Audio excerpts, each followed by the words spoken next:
Hi guys, I'm Sonal and welcome to my channel. Today I'm making keto dim sum.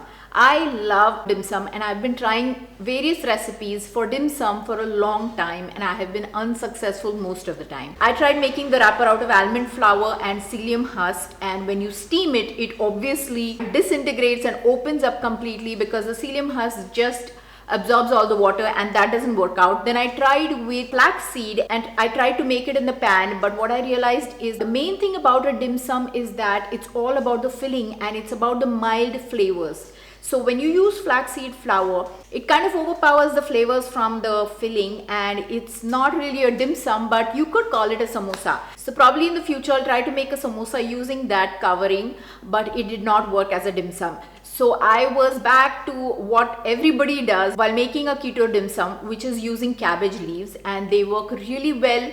They have a mild flavor, and what's not to like, it's a vegetable, so you get your vegetables along with your protein and your fillings. It's absolutely delicious. I liked it. Let me remind you, I started a Marathi channel. If you follow Marathi, please go watch that channel. It has recipes that I make for my family and myself. So it has low carb healthy recipes as well as keto recipes. The link is in the description. Subscribe to the channel if you like it. Let's watch the recipe now. So here I have a whole head of cabbage and I have taken the core off, as you can see, and I'm boiling it in water.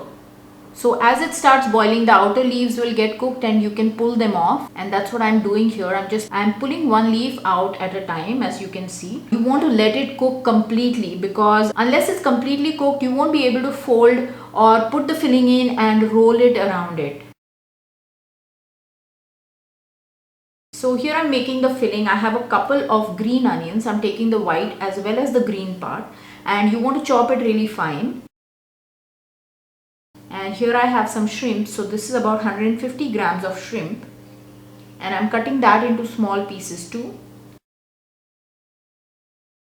And for the filling, you can use any mince of your choice. This is 250 grams of pork mince, to which I've added 1 teaspoon of soya sauce and 1 teaspoon of fish sauce, a pinch of salt. This is 1 teaspoon of ginger, some green chili paste, and then we've added all of the green onions. And we're going to mix this really well. So you want to make sure that you're mixing until the meat protein is developed and it gets kind of sticky. So I'm like, moving it in circles a little bit also. And I've cut it short, but this process would take at least 2 minutes. And now we are going to lightly put the shrimp in and mix it. So our filling is ready.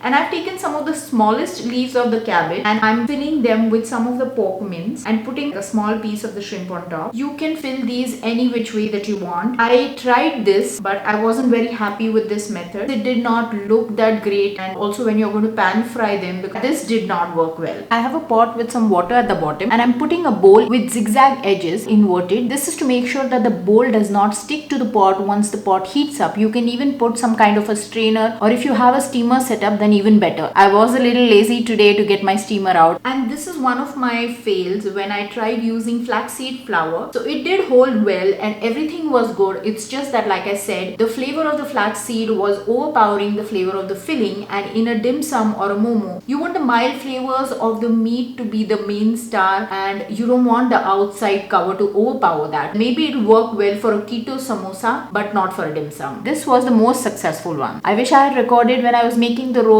but unfortunately I did not. But I'm sure that you guys will figure it out. I put the filling and rolled the cabbage and made these roll kind of things. Now I've steamed them. This steaming process takes about 7 to 10 minutes. I'm putting this in a pan with half a teaspoon of oil. I like to fry them a little bit to give it a brown color, and it also develops the flavor of the cabbage a little better. You could brown both sides if you like it that way. I just brown one side and I'm gonna serve it now. And that's a simple dipping sauce of soy sauce, vinegar and sesame seed oil, and some of the sesame seeds have also fallen into it. I hope you try this recipe. It's absolutely delicious. I hope you guys liked the dim sum and will give it a try. Let me know in the comments if you do. Thanks for watching. Bye.